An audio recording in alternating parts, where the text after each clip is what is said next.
Amigos de Controversias, buenas noches.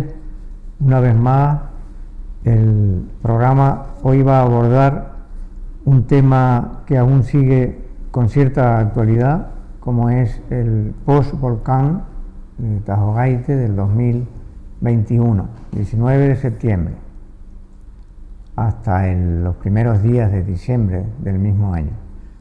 Hoy abordamos un tema con el doctor don Félix González Lorenzo, entrañable compañero en La Palma, que lleva más de 3 décadas. Buenas noches, don Félix. Buenas noches, Antonio, gracias por invitarme. Encantado de estar aquí con mi amigo y compañero. Y vamos a abordar hoy, como decía, el post-volcán a través de un estudio que se hizo, un estudio en el que él participó mucho, porque estaba él activo en esa época, y yo estaba ya medio jubilado, prejubilado, y él participó muy activamente con el profesor don Julio Bóves de la Universidad de Oviedo. Y don Félix, ¿cómo llamaríamos eso del trauma o del posible trauma? ¿Cómo lo calificaríamos para que la gente nos entienda? Sí, bueno, lo que pasa es que a mí me parece que hay palabras que las usamos tanto que se terminan o gastando o perdiendo su significado. Podría ser que llamamos trauma a cualquier cosa. ¿Qué es un trauma? Un trauma es el impacto de una realidad que no esperábamos o que amenaza nuestra vida o nuestro equilibrio emocional, y en ese sentido el volcán fue un trauma psíquico, fue un trauma económico, fue un trauma afectivo, fue un trauma de varios tipos, ¿no? Lo que pasa es que también es verdad que en ese momento recuerdo que alguien en televisión, un psicólogo a nivel nacional, a pocos días, creo que fue me parece que el volcán erupcionó un domingo, y sí, bueno, 19 de septiembre, pero no me acuerdo si era. Y ya el lunes o martes había un psicólogo a nivel nacional diciendo que la isla de La Palma iba a ser víctima de una epidemia prolongada de lo que llamaba él traumatismos, o lo que se llama estrés postraumático, ¿no? Me pareció una cosa muy atrevida por su parte. Hombre, si alguien se atreve a decir eso, yo también dudé, ¿no? ¿Será que es así? Pero antes de empezar el programa hablábamos de la resistencia que tiene el palmero a los eventos volcánicos, debido a que tú lo decías antes, Antonio, no llega a 100 años, los últimos 70 años, hemos sufrido 3. Entonces, yo creo que el trauma en este momento, y es evidente lo que voy a decir y todos lo sabemos, fue porque afectó más viviendas y más personas directamente que otros anteriores. Entonces ahí sí hubo un trauma, pero eso de que el estrés postraumático se iba a perpetuar en el tiempo, eso no se cumplió, no parecía que se iba a cumplir tampoco, y no quiere decir que no se haya sufrido, pero trauma es cualquier acontecimiento estresante, agobiante, angustiante. O sea que nuestro cerebro tiene cierta capacidad de resetearse, en el sentido de que puede después de un acontecimiento natural tan brutal como fue 3 meses, un volcán que dura, en el recuerdo de los 3 que ha habido, los 3 que ha citado, ninguno de ellos duró tanto, ¿no?, la erupción. Entonces eso contribuyó a que hubiera un estrés añadido, que ese estrés se prolongara, y una desadaptación incluso cognitiva y de nuestro sentido, porque era, al menos en un lado de la isla, era un ruido bastante considerable, ¿no? Sí.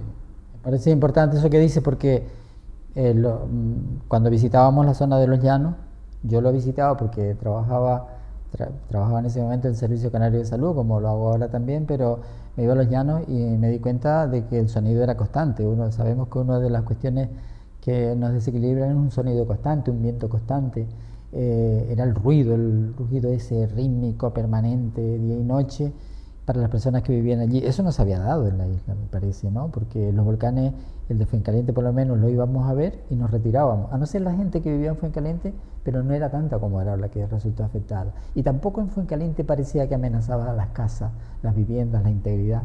Pero sí, el acontecimiento que duró mucho tiempo de forma muy sostenida, creo que fue lo que nos afectó y lo que afectó sobre todo a la gente que vivía en el lugar y mucho más, por supuesto, a la gente que tuvo que salir con lo opuesto y la gente que no volvió a ver su casa y la gente que perdió el patrimonio y que perdió el lugar donde había nacido como referencia, que perdió lo que habían construido sus abuelos, sus padres. Eso fue significativo, sí fue un trauma. No quiere decir que no nos podamos recuperar, como decías tú ahora, porque parece ser que tenemos una capacidad alta de recuperarnos a este tipo de acontecimientos, sobre todo naturales. No tanto cuando las catástrofes son de origen humano, es decir, a las guerras nos adaptamos peor, pero los acontecimientos naturales se sabe que la mayoría de las personas, y creo que esto es esperanzador, a la larga se recuperan íntegramente.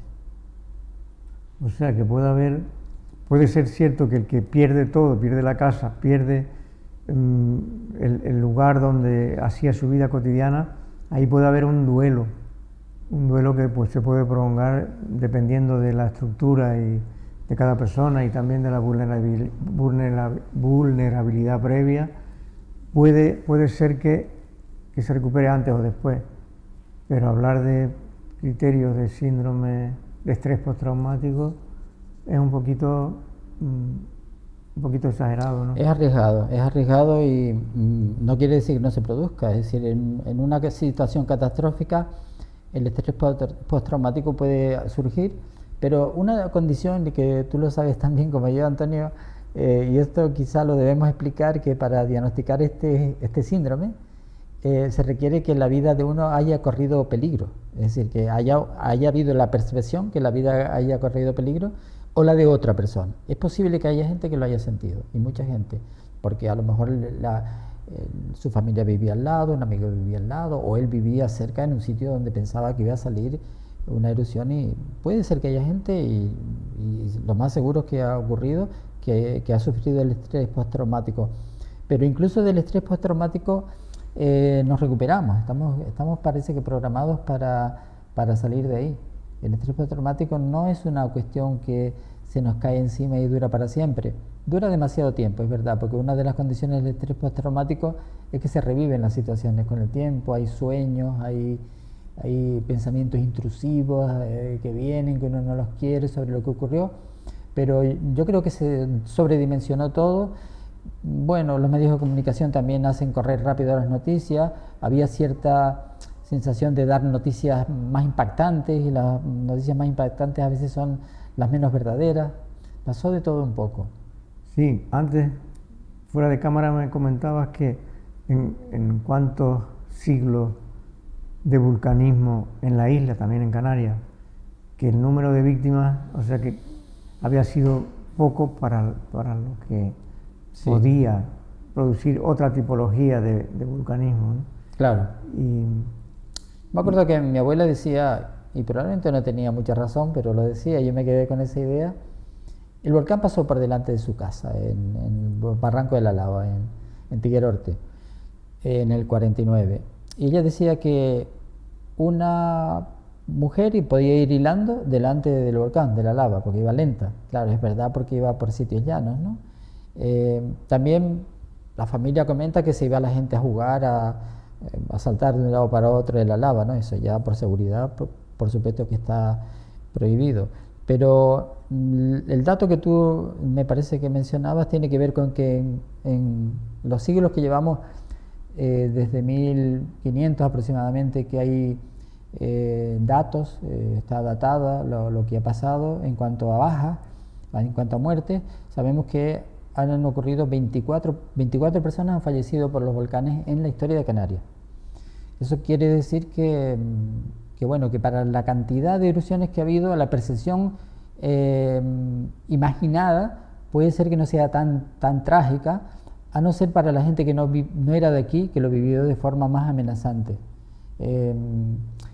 Y es más, lo que está registrado es que la gente que murió ha muerto en esos 4 siglos o casi 5 siglos ya, pues no murió por efectos directos de la lava o de las erupciones, murió por efectos de lo que todos sabemos que es lo más riesgoso que suele ocurrir en un volcán aquí en la isla, que es los tóxicos, los gases, las intoxicaciones. Es cierto que los niños al contemplar ese desastre natural, digamos, que también tenía algo de espectáculo, un poquito brutal cuando se comía una casa o la iglesia de Todó, que recordamos todos. En los niños sí recordaba yo oírle a las madres decir que desarrollaban pesadillas, que tenían pesadillas, que claro. Eso se soluciona con un poquito de paso del tiempo. Ocurrieron muchos volcanes que no se llevaron tantas cosas por delante, pero ahora ocurrió un solo volcán que se llevó 1000 casas por delante. 1000 casas son muchas personas las que presenciaron ese riesgo. Entonces es normal que los niños no estuvieran tan preparados para absorber ese estrés, ¿no? Sabemos todos que el humano está preparado para soportar una determinada cantidad de realidad, y la realidad ahí se impuso, estaba delante, te asomabas a tu casa y veías la pila y la arena ahí cayendo, todo negro, la ropa había que tenderla 4 veces, había que sacar arena a todas partes, era muy fuerte lo que estaba pasando. O sea que siguiendo un poquito con el proyecto del que fuiste partícipe, con el estudio postvolcán, sí que había un cierto duelo en las personas, familias que habían perdido su casa y su vida cotidiana, que se le trastocó gravemente. Ahí sí podía haber un duelo que se podía prolongar, pero al mismo tiempo has comentado que de ese duelo se sale.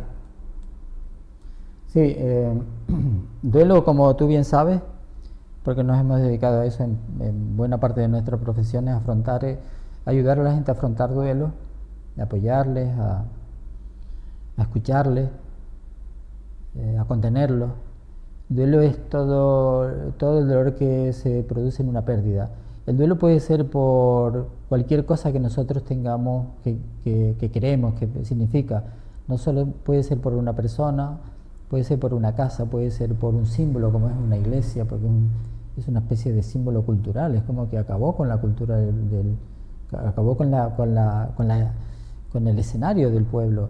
Entonces duelo es todo lo que significa una pérdida, pero también los humanos estamos preparados para superar los duelos, ¿no?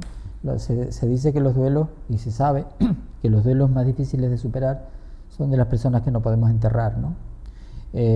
Pero bueno, estamos más o menos preparados para eso, pero lo que no estamos preparados es para que venga algo y nos entierre en la casa, y nos desaparezca de la casa. Y es tan así que en Chile se investigó eso hace años, en una erupción volcánica que hubo también, y hay un estudio muy serio, a mí me parece muy interesante y está ahí, está disponible.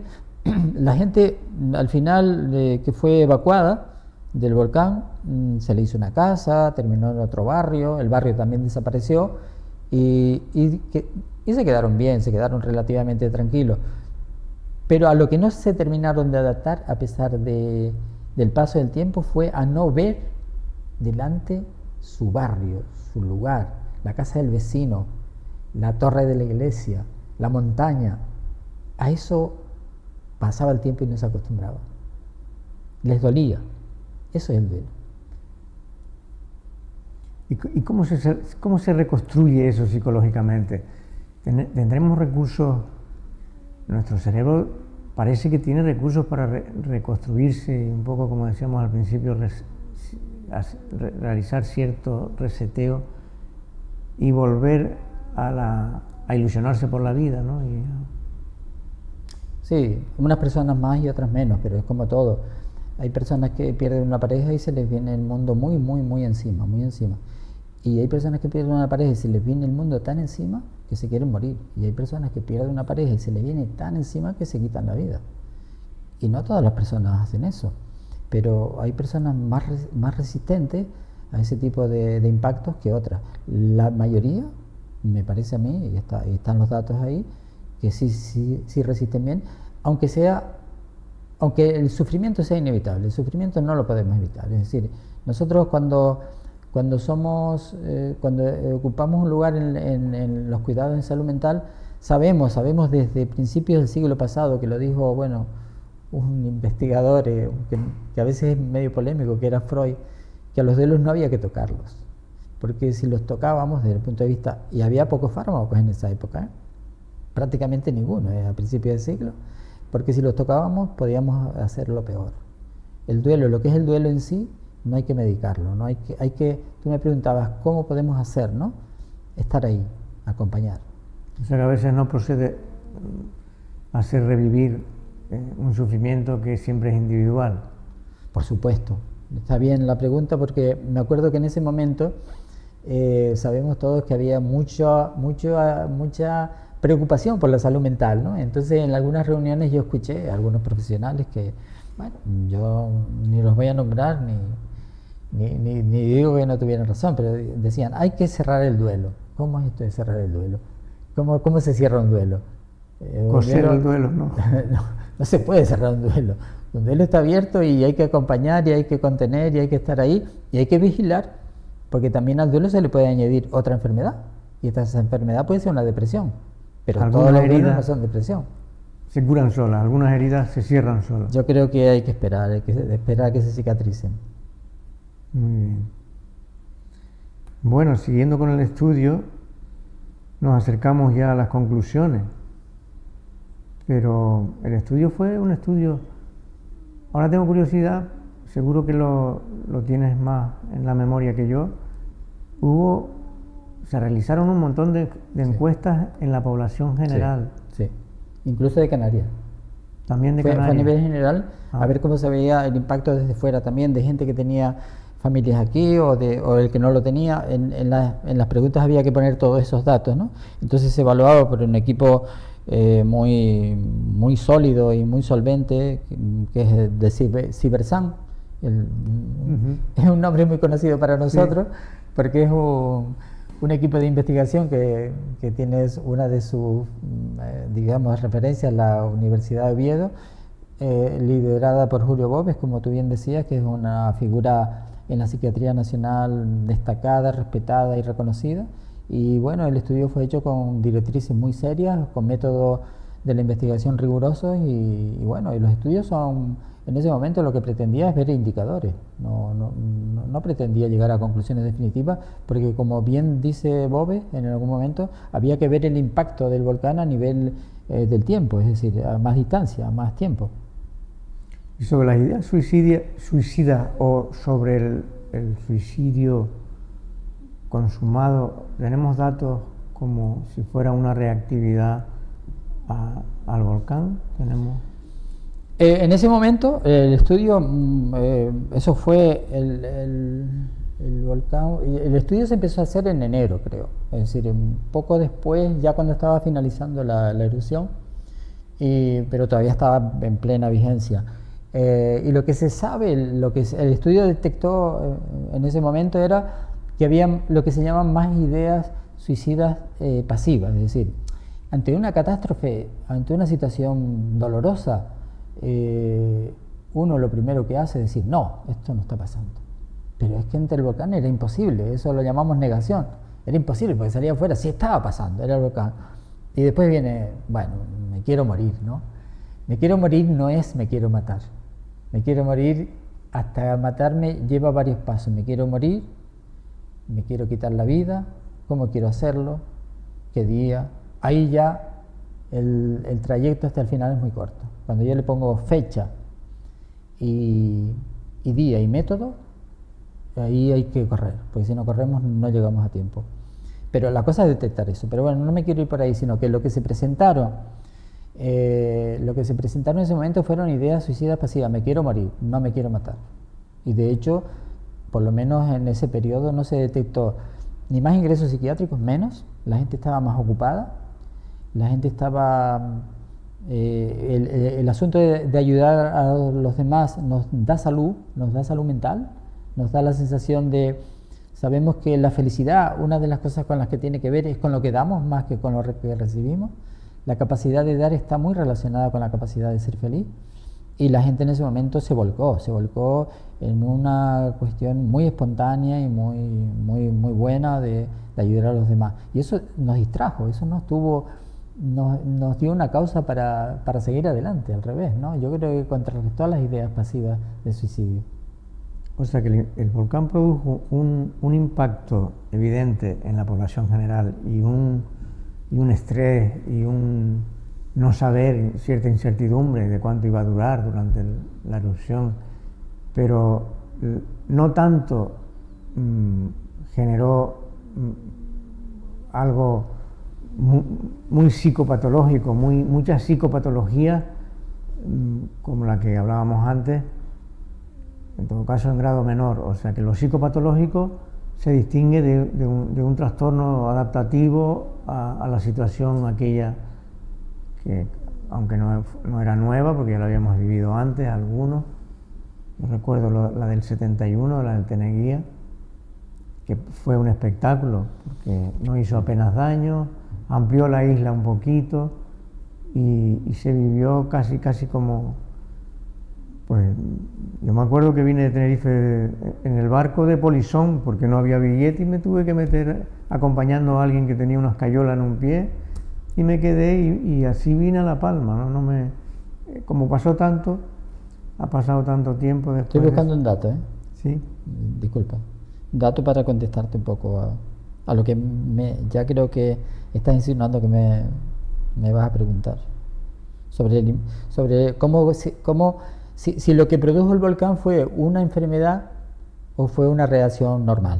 Eso. Me parece que eso es lo que Bueno, decía Víctor Frank, que es aquel austriaco que fue al campo de concentración y perdió allí a toda su familia.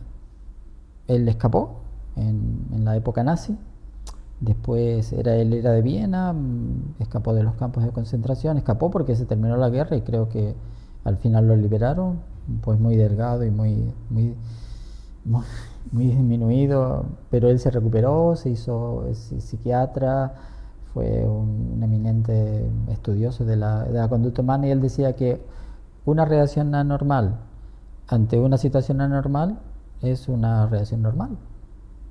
Algo así lo decía, yo creo que lo decía mejor, pero ¿cómo vas a estar normal ante una reacción anormal? Tiene que estar anormal. Lo que sí te iba a contestar a eso, porque tenía un dato por aquí, a ver si lo encuentro, creo que sí, que nosotros cuando surgió el tema de la erupción, yo no recuerdo, no sé tú, Antonio, pero cuando estudié psiquiatría, yo no estudié tanto las catástrofes, no estudié tanto volcanes, y yo tuve que ponerme a estudiar porque estábamos afrontando la situación, ¿no?, aquí en la isla desde el punto de vista de la salud mental.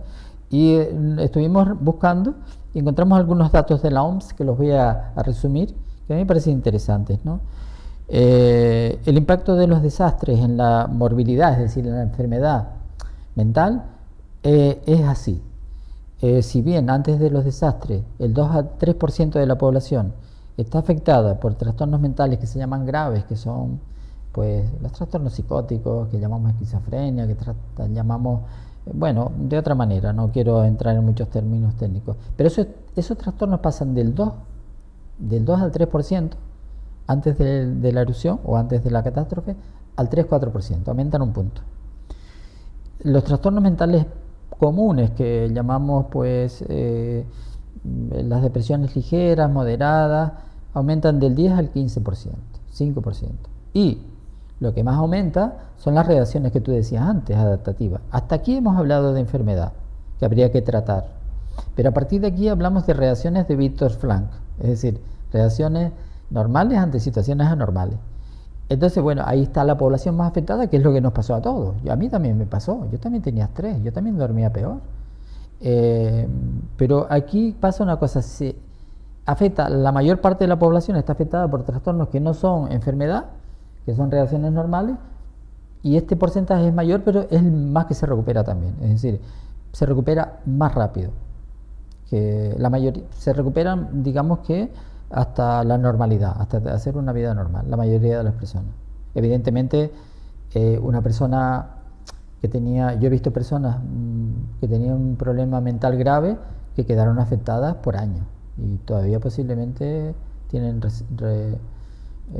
residuos de aquella especie de desconfianza. Hay personas que tienen, tú lo sabes, Antonio, igual que yo, personas que tienen ante la vida una situación de la vida está contra mí, los demás están contra mí, esto me pasa a mí. Bueno, cuando vieron el volcán, dice, efectivamente, esto está contra mí todo, ¿no? Entonces, de eso no se recuperaron hasta largo tiempo.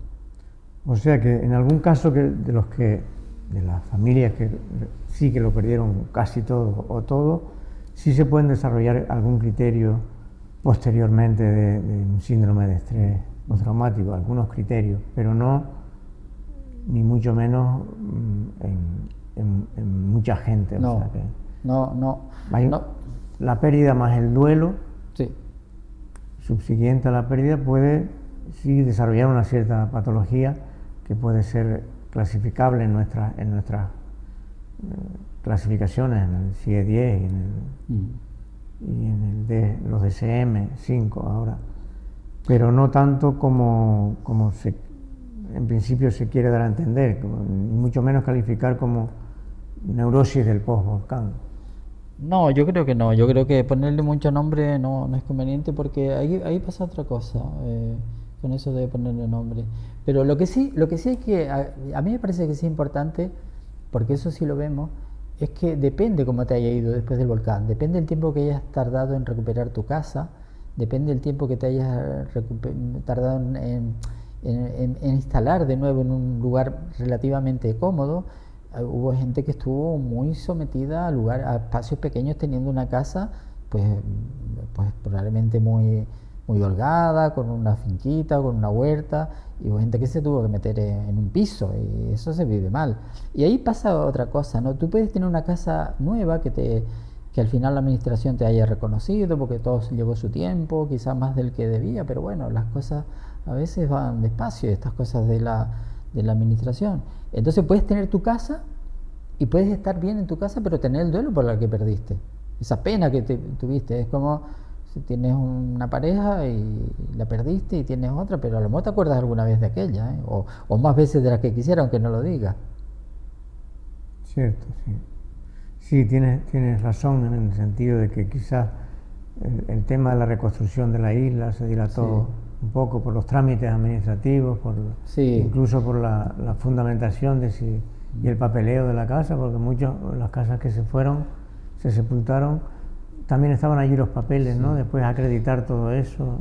Yo ojalá no se repita más esta situación o si se repite el volcán, porque se van a repetir, que no nos afecte de esta manera, ¿no?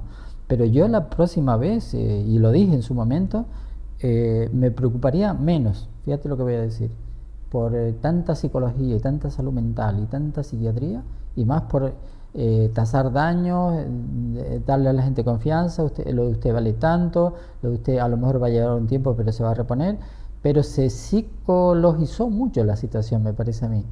Y entonces con eso ocurre otra cosa, que es lo que te iba a decir antes. Si nosotros le ponemos un nombre a neurosis postvolcánica, hacemos sentir a la gente que tiene dos problemas. Uno es el volcán, lo que se llevó, y que tiene una neurosis que es una enfermedad. Ya tiene dos problemas. Eso lo llamamos doble victimización. Es decir, en ese momento yo tuve mucha prudencia, no sé si lo conseguí todas las veces, creo que no, pero bueno, de cuando una persona venía a consultarme, si no era necesario y no era inevitable y no estaba claro, no decirle usted tiene una enfermedad, al revés.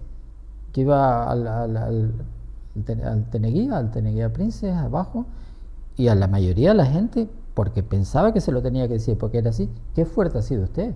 Usted no necesita fármaco, a lo mejor para dormir, porque está fuera de su casa, pero la mayoría de la gente, yo te diría que la que yo vi, no mediqué. Y creo que es un error diagnosticar encima de un problema que tuviste, que salgas de aquí diciendo, me llevo a la casa del volcán y tengo una depresión. ¿Por qué? Porque llevo un antidepresivo aquí en la receta. Y cuando llego a casa, pues esto es para depresión, ya tengo dos problemas. Me hace recordar ahora mismo a un autor que es referencia tuya y mía, que estuvo también con discípulo para mí muy inteligente de Freud, que fue Erich Fromm. que en un texto que yo le leí a él, y te puedo asegurar que lo leí, hablaba de que no debíamos, los profesionales, creo que nos incluía a todos, psicología, psiquiatría y otros profesionales, no debíamos psiquiatrizar, no debíamos psicologizar y mucho menos psiquiatrizar con fármacos más allá de lo normal a la población general. Esto fue dicho, sabes que fue un psiquiatra humanista muy inteligente que ahora escribió un libro póstumo que se llama La atracción de la vida, que por cierto lo recomiendo, porque lo escribió un amigo de él, una especie de sinopsis, de frases sueltas, pensamientos de Erich Fromm, y se lo entregó a la familia, y la familia, no sé si ha caído en tus manos, es finito, yo lo recomiendo mucho, y cómo no lo voy a hacer con mi amigo y compañero, que se llama La atracción de la vida. Y en el primer capítulo ya habla de la atracción de la vida y en el segundo ya habla de la contraposición de la gente que ya lo da todo por perdido, ¿no? A mí me parece... Y luego la familia pidió permiso al fallecido, a Erich Fromm, y al amigo para publicarlo. Y anda por ahí. Es un libro póstumo. Sí, podemos hacer una pequeña digresión aquí. Me parece que él escribió El arte de amar también, ¿no? También. Entonces, bueno, traigo esto del arte de amar porque él más o menos empezaba el libro así, o recuerdo yo que lo empezaba. Todo intento de amar terminará en fracaso, o está condenado a terminar en fracaso, a no ser que usted haga lo necesario para que no ocurra así. Entonces, bueno, en esto del volcán también se puede vivir un poco así. Esto fue un fracaso, es decir, hicimos una casa, la heredamos, la compramos con nuestro esfuerzo, la perdimos, fue un fracaso, vamos a ver qué hacemos ahora, ¿no? Lo que pasa es que también hay que tener cuidado porque digamos que la forma de afrontar las situaciones adversas tiene que ver con nuestra forma de ser o personalidad, y la personalidad hasta ahora se había entendido como algo que se adquiría con el tiempo. Y ahora sabemos que una buena parte es genética, la heredamos, viene en nuestros genes. Entonces, que la gente no se sienta culpable porque afronta las situaciones mal, que se sienta apoyada, pero no decirle, por ejemplo, hay cosas peores, no te lo tienes que tomar así. Hay que tener mucho tacto con eso porque hay gente que se puede sentir no entendida, nos vive como mal y nosotros nos podemos sentir frustrados porque le decimos eso y no es útil. Sí, ahora me estoy acordando ahora de que uno de los barrios del Valle de Aridane, Todoque, desapareció prácticamente entero, con su plaza donde se reunía la parte social, la parte, los eventos religiosos, porque también desapareció la iglesia. Esa gente, desde mi punto de vista, sin entrar en nosología neuropsicopatológica o psicopatológica, perdió la pata social, o sea, aquel lugar donde se reunía. Y eso es muy importante, el apoyo social, nuestra parte social, que también contribuye a la salud mental, que no la debemos perder, ¿no?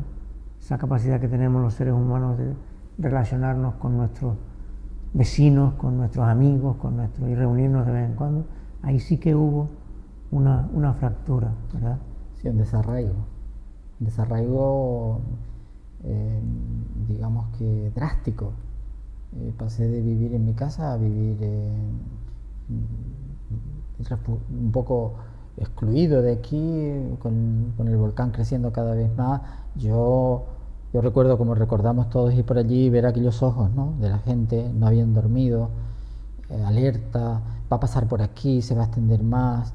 Era muy angustioso, sí. Y lo que tú dices, perder la referencia de lo que ha sido tu historia es un gran duelo, ¿eh? Ya hemos comentado que el tema suicida, hemos pasado casi de puntillas por él porque no hubo una patología, pensamiento, alguna ideación, pero no se concluyó en ese estudio que hemos mencionado que pudiera ser relevante la estadística que el suicidio ya sabemos que es un enigma y que existe en todas las sociedades, probablemente más en las sociedades más desarrolladas, ¿no? Aquello del suicidio racionalizado, de la persona que decide irse antes de tiempo. Y había otras conclusiones, que era que si bien el volcán produjo un impacto psicopatológico, no hay la afectación, las posibles psicopatologías tienen un continuum, pero hacia la mejoría, hacia superar la historia. Eso apunta también el informe. ¿Es así, don Félix? Es así. Bueno, el informe, el estudio fue muy, digamos, transversal. Hizo el estudio en ese momento y después hay que ver qué otras consecuencias ha habido. Pero lo que sí sabemos es que nos recuperamos de las tragedias personales, de las colectivas, de algunas más que otras y algunas personas más que otras, pero que nos recuperamos, sí. El ser humano tiene una capacidad de adaptación, como todos sabemos, importante. Pero el sufrimiento que está en medio hay que vivirlo, me parece, como no deseado, pero inevitable. ¿Cómo vamos a no sufrir por algo que nos ocurra? Yo cuando hablo con esto también trato de hacerlo con mucho respeto, porque yo no estaba en esas casas tan amenazadas. Yo no sé lo que se sentía ahí. No puedo decir lo que... No puedo ni aproximarme a veces a sentir lo que se sentía ahí dentro de unas casas de esas, o dejando la casa con un camión con los enseres encima, lo que te podías llevar. Lo que sí puedo decir es que en un momento en mi barrio, que está en la zona de Mazo, se comentó que había un riesgo de que el volcán erupcionara por ahí, como ocurrió en el 49, y recibimos la recomendación de que quitáramos las cosas más valiosas. Yo me acuerdo que recibí por lo menos esa noticia, ¿no? Y fui a mi casa a quitar las cosas, y lo que sentí, en realidad me llevé unas fotos y unos documentos. No sabía qué coger, no sabía. Miré para la casa y bueno, a lo mejor dramaticé, pero dije, a lo mejor no la veo más. Y me sentí mal, se me ponen los pelos de punta todavía. ¿Antes de la erupción? No, en plena erupción. Hubo un momento en que se comentó, el volcán puede salir por aquí y podemos después bloquear las carreteras y después ya no van a poder volver a su casa.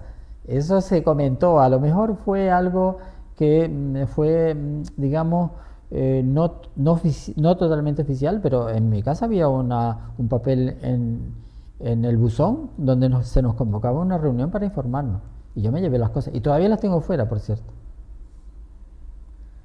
Bueno, sobre la reconstrucción, es verdad que puede generar frustración y de la parte física, ¿no? Sabemos, y la gente lo critica mucho a nivel de nuestros paisanos, de que hay mucha gente que sigue viviendo en contenedores. Pues claro, entonces entraríamos en un problema nacional, que es el tema de la vivienda, que escasea mucho en La Palma y en otros ámbitos geográficos del país. Y es verdad que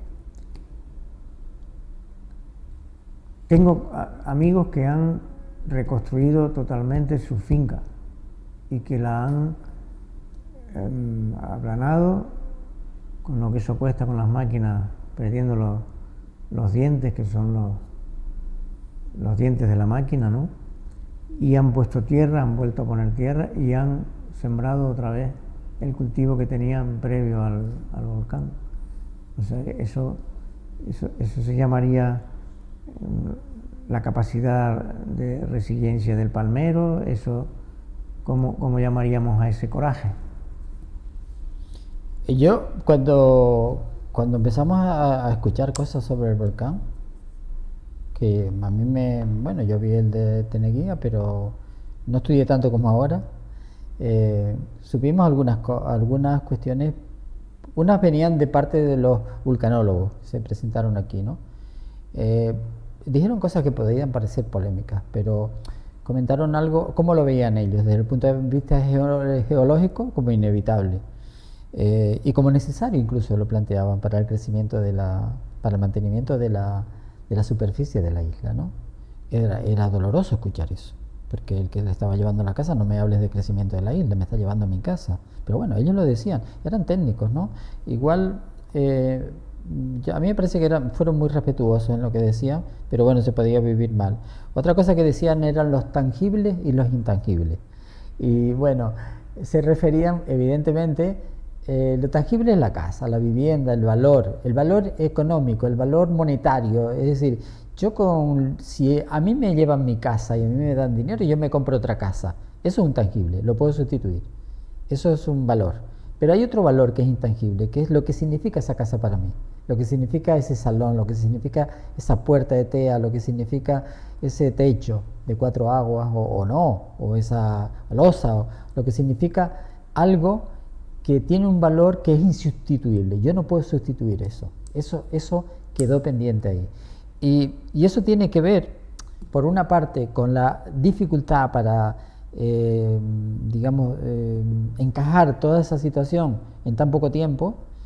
Se comentó en ese momento que las personas mayores iban a tener más dificultad porque sentían que tenían menos futuro para reconstruir su vida, y se contrasta después también con lo que se dijo, lo que sabemos que ocurre, que en las piedras de la lava lo primero que empieza a salir son líquenes. Es lo primero que coloniza la piedra, ¿no? En cuanto a ser vivo. Y yo pensé, digo, es que los palmeros somos líquenes, porque mira que somos como líquenes, porque eso es un pensamiento mío, porque pensé, digo, bueno, parte de la gente que se fue a Venezuela la otra vez, se fue después de la barbaridad del volcán, porque era una época desastrosa económicamente, de necesidades, y vino el volcán. Yo creo que mucha gente salió que no resistía más, no podía sobrevivir. Bueno, parte de esa gente, no digo que toda, probablemente vino, se trajo su dinero, hizo su finca allí mismo, en la misma zona más o menos. Ahora estamos haciendo fincas en la misma zona, o sea que somos más fuertes que los líquenes, por decirlo de alguna manera. Bonita metáfora, don Felipe. Me encanta, gracias. El tema es que muchos de ellos que han reconstruido, que han podido, esas otras, ¿no? Que tenían recursos suficientes como para hacer una reconstrucción total, que tampoco serán tantos, algunos me consta que sí, que lo han hecho. Es como si hubieran superado y reconstruido su propio yo interno, ¿no? A pesar de la losa que constituyó el volcán, ellos se reconstruyeron desde dentro para tener esas ganas, ese deseo de volver a tener la finca allí, que era lo que les hacía ilusión, independientemente de los recursos y de la finalidad económica, porque esta isla sigue teniendo el corazón agrícola, ¿no? Y el palmero, yo creo que todos somos un poco agricultores, ¿verdad? Y bueno, ¿cómo podríamos definir esta actitud? Yo creo que no somos distintos, somos personas que también tenemos vulnerabilidad, y podemos ser vulnerables en un momento determinado como este que hemos comentado, pero si tuviéramos que definirnos somos fuertes, los palmeros, Estás tocando un tema que me apasiona porque, bueno, en la medida de mis posibilidades lo he estudiado, ¿no? Y evidentemente es un tema muy amplio y muy sujeto a interpretaciones, pero la fortaleza del ser humano viene en parte de sus primeros años y de la genética también.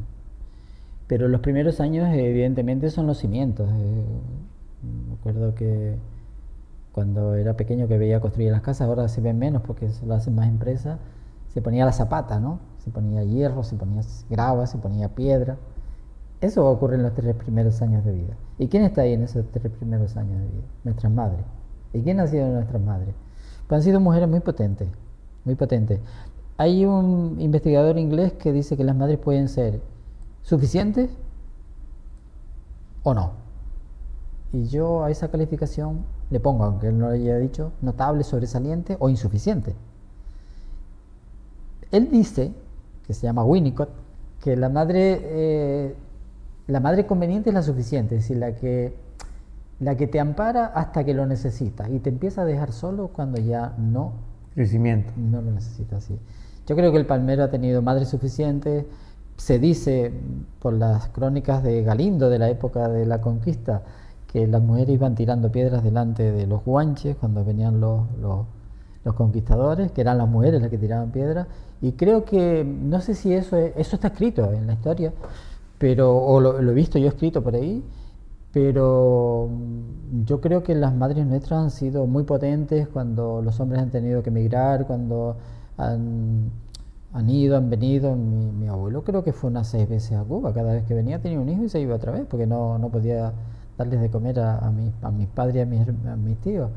Y esas mujeres que en algunos sitios se llaman mujeres de sal, creo que han sido mujeres suficientes, quizá notables en algunos casos, porque hay que ver que el palmero a veces ve la madre como algo que le absorbe, pero me parece que ha sido mejor que se haya pasado que se haya quedado corta en la insuficiencia. O sea que esa fortaleza que tú dices, a mí me parece que está ahí y que se debe a nuestras madres.